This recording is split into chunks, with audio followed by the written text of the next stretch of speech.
Olá você, muito bom dia. Está no ar a primeira edição do Mister Mengão, o seu telejornal com as notícias do mais querido do Brasil. Na Paraíba, Madureira e Flamengo empatam pela segunda rodada do Carioca em jogo morno. Flamengo está próximo de acordo com o craque do futebol europeu, depois de contatos de José Boto. Mais um acordo de reforço importante selado no Flamengo. Fla sonha com a contratação de Neymar para 2025. Essas e outras você confere agora. Fica comigo até o final, porque aqui tem muito mais Flamengo para você. Pela segunda rodada do Campeonato Carioca, pouco mais de 3 mil torcedores fiéis viram Madureira e Flamengo empatarem em 1-1 nessa quinta-feira no Amigão, lá em Campina Grande, na Paraíba, terra linda. Tiaguinho abriu o placar para o Flamengo e Marcelo, em cobrança de pênalti duvidoso, empatou a partida no apagar das luzes. Com o resultado, o Madureira chega a 4 pontos e ocupa a vice-liderança do Campeonato Carioca. O Flamengo tem apenas um pontinho e está na 9ª colocação da competição, sem vencer ainda no torneio. O Flamengo volta a campo no domingo contra o Nova Iguaçu, em São Luís, no Maranhão. E também no domingo, o time principal do Mengão vai jogar contra o São Paulo em Fort Lauderdale, nos Estados Unidos, em amistoso pela pré-temporada pelo UFC Sirius. Depois de um jogo ruim no primeiro tempo, o Flamengo finalmente conseguiu abrir o marcador aos 20 minutos do segundo tempo. Tiaguinho aproveitou um corte errado de Celcinho para abrir o placar num belo chute de canhota no ângulo do bom goleiro Mota do Madureira. O Tiaguinho se acostumou a jogar em Campina Grande, onde se defendeu aí o 13 da Paraíba na Série D de dado do Brasileiro de 2024, quando ele marcou 7 gols naquela competição.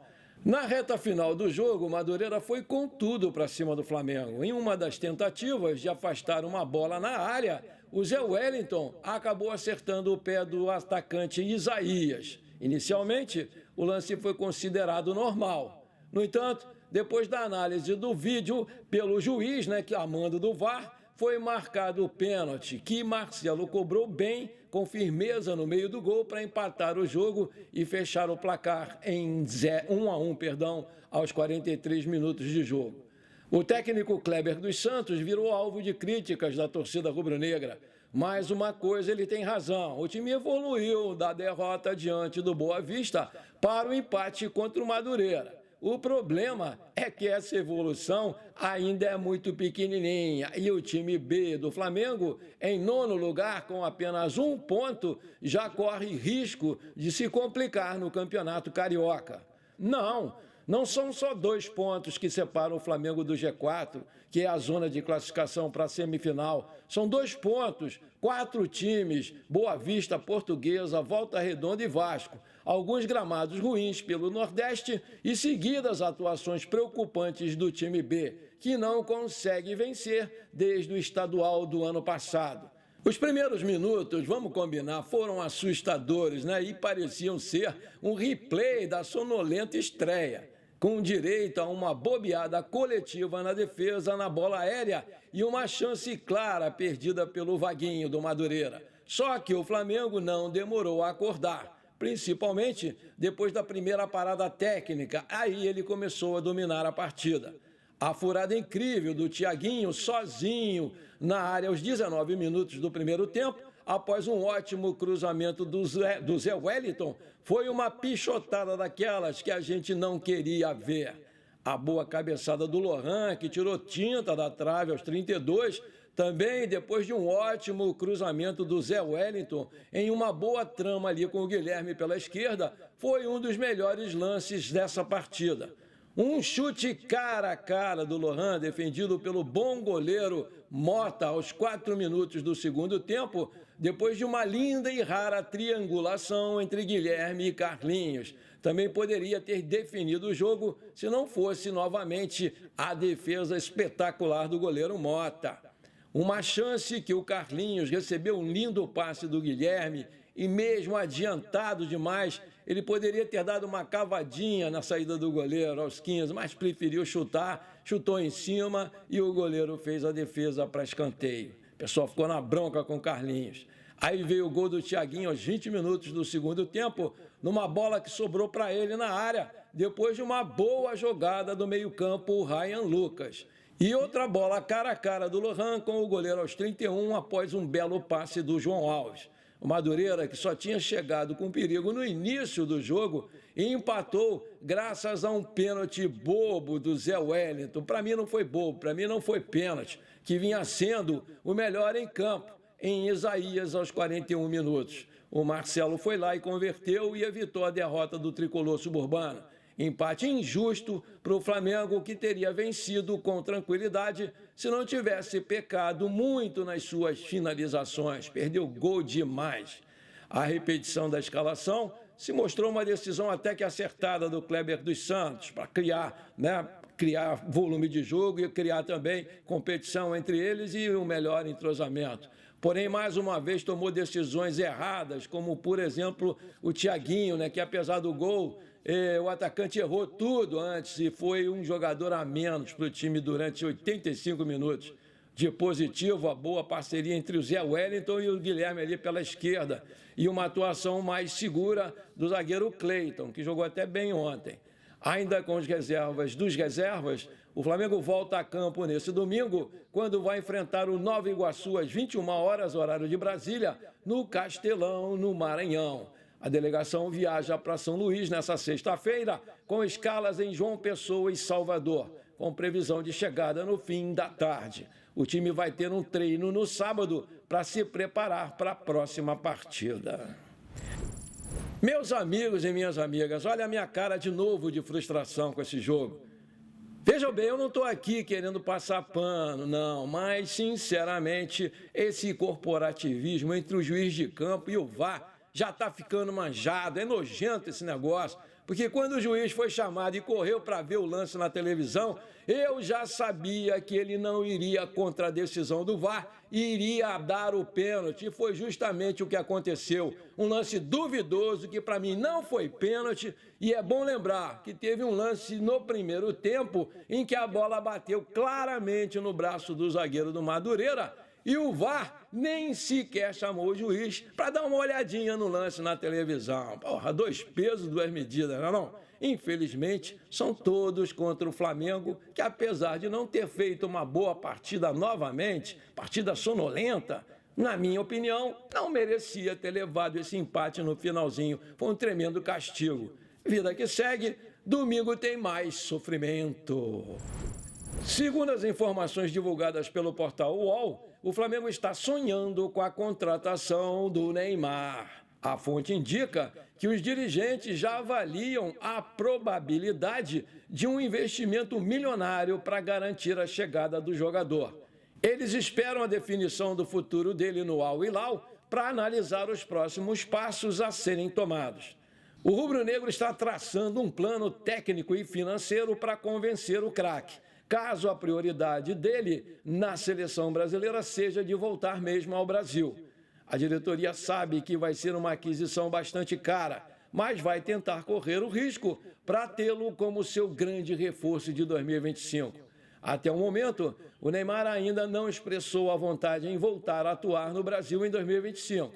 Ele está em negociações com algumas equipes da MLS. Entre elas estão o Chicago Fire e o Inter Miami, que é o time do Messi e do Luizito Soares. Em entrevista recente para o ex-jogador Romário, senador, o atacante revelou que mantém o desejo de jogar um dia no Flamengo.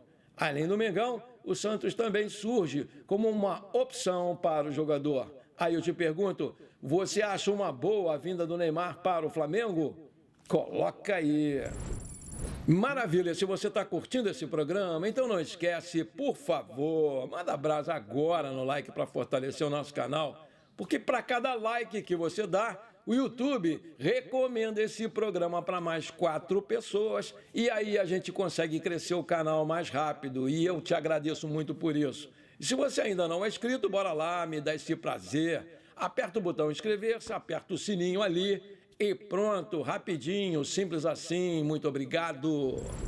Segundo o portal Fanáticos Fla, o Flamengo tenta dar um chapéu no Napoli da Itália, que tinha acordo avançado com o Danilo.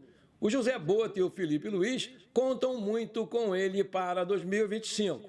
Após avaliação minuciosa, a diretoria alinhou com a comissão técnica de que o Danilo seria um ótimo reforço, não só dentro de campo, mas também pode ser uma das grandes lideranças do atual elenco. Atualmente, o desejo da esposa do jogador em voltar ao Brasil pode servir como um trunfo para o Flamengo receber o sim do lateral direito. Com isso, o Santos também se anima em contar com o jogador para 2025. De acordo com o portal italiano Calcio Napoli, a esposa do Danilo tem pressionado o jogador a voltar ao futebol brasileiro. Após anos na Europa, seria o momento ideal dela voltar para casa e ficar junto da sua família, que ela tem muita saudade. De acordo com o portal, essas informações chegaram há pouco. A mulher do jogador deseja voltar a morar no Brasil e, por isso, pode ajudar muito o Flamengo a sacramentar a negociação com o lateral direito. A diretoria do Flamengo está aguardando a rescisão com a Juventus ser confirmada. Vale lembrar que o Danilo vai ficar livre no mercado para assinar com uma nova equipe. A proposta do Flamengo deixou o jogador bastante animado. Ele pediu 2 dias para definir o que vai fazer da carreira daqui para frente.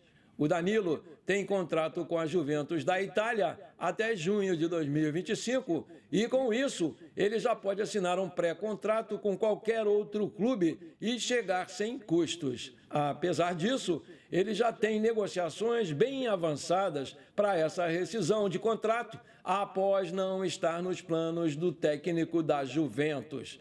Nessa quinta-feira, dia 16 de janeiro, o rubro-negro se aproximou da sua contratação e depende apenas de alguns detalhes para sacramentar de vez a chegada do novo reforço Danilo. Segundo as informações da jornalista Monique Danello, o Flamengo está por detalhes da contratação do lateral direito Danilo da seleção brasileira. O jogador está perto de deixar a Juventus e o Flamengo é o favorito para fechar um acordo com ele. Nessa última semana, as conversas entre a equipe brasileira e o jogador avançaram bastante e podem acabar sendo concluídas nos próximos dias. Apesar do interesse do Napoli e do Santos, o Flamengo é quem deve acertar a contratação do defensor. Ainda segundo a fonte, o Danilo não vem para o Flamengo para jogar como lateral direito, mas sim como zagueiro, sendo aí um provável substituto do Fabrício Bruno, que foi vendido para o Cruzeiro. Ele já vem atuando nessa função pela Juventus e espera se manter nessa posição no Flamengo.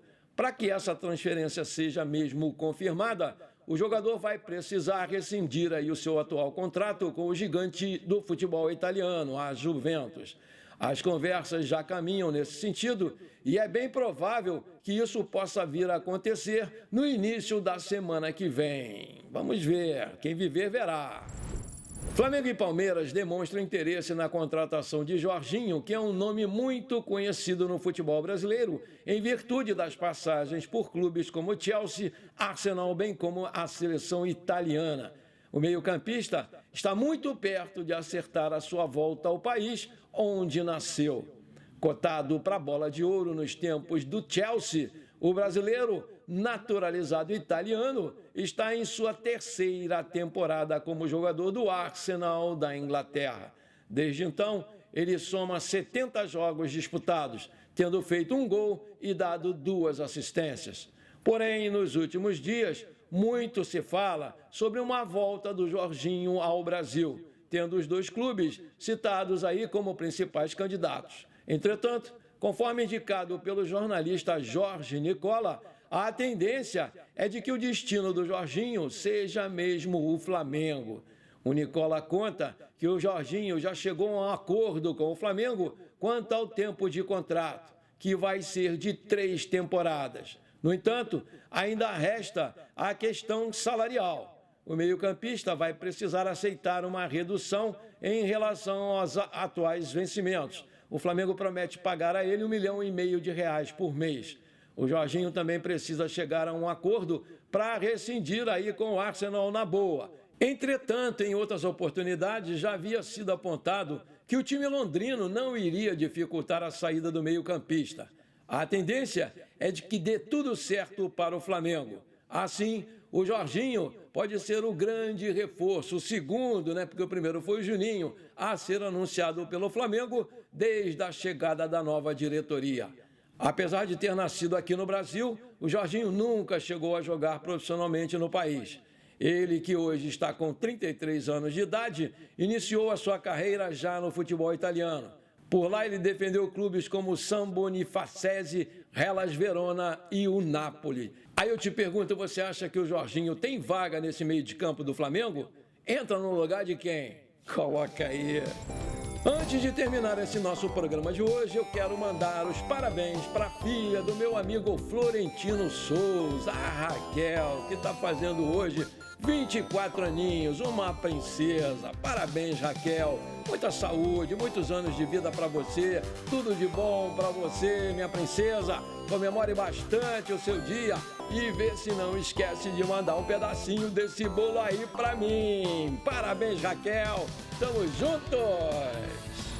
Bom, por enquanto foi isso. Eu espero que você tenha gostado do nosso programa. Muito obrigado de coração por você ter ficado comigo até aqui. Um grande abraço e bora ser feliz. Pra cima deles, Mengão!